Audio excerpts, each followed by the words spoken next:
If you don't schedule it, it won't happen. Ginawa ko ang video na to para sa iyo, especially if you are a law student or a bar candidate. Napaka-importante ang principle na to. And this is something you have to learn, something you have to ingrain in your lifestyle as a habit, because when you are finally attorneys, you will be needing this. Now, let's talk about getting things done. We all have big goals. Marami tayong mga plano, whether it's surviving your first year of law school, preparing for a major case if you are already an attorney, or finally tackling that massive writing project that you have been dreaming about. Pero ito ang katotohanan tungkol sa productivity. Kung nasa ulo nyo lang, kung pinag-iisipan nyo lang as a floating to-do, it will always lose out on the urgent fires and daily distractions. Makakalimutan nyo, maisasantabi ninyo. Parang dokumento yan na nandito lang sa isang tabi na hindi nyo naman in-schedule kung anong gagawin sa dokumentong yon. Dadami at dadami yung pile ng files at makakalimutan nyo na yung mga gusto ninyo sanang gawin. But the moment you put a task on your calendar, it transforms from being a mere intention into a solid, unbreakable commitment.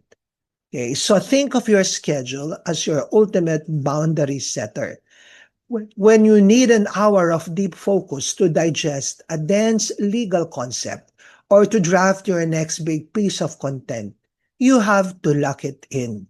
I-treat mo to na meron kang block of time with the same strictness and respect as a mandatory court appearance or a live lecture. Hindi naman pwedeng may court appearance ka, nag-schedule ka, tapos biglang hindi ka na lang darating.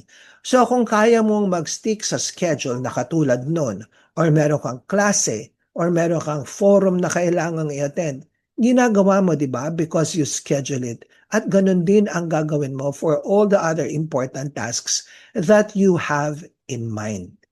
You won't simply skip a hearing because you got distracted. You cannot afford to skip appointments you make with yourself and with your goals.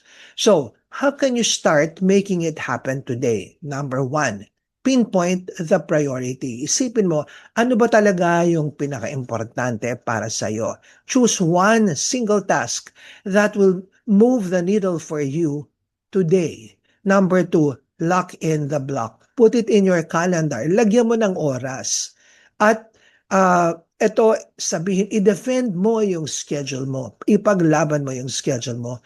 Kasi napaka-importante ito sa pag-develop ng self-discipline na kakailanganin mo kapag nasa law practice ka na.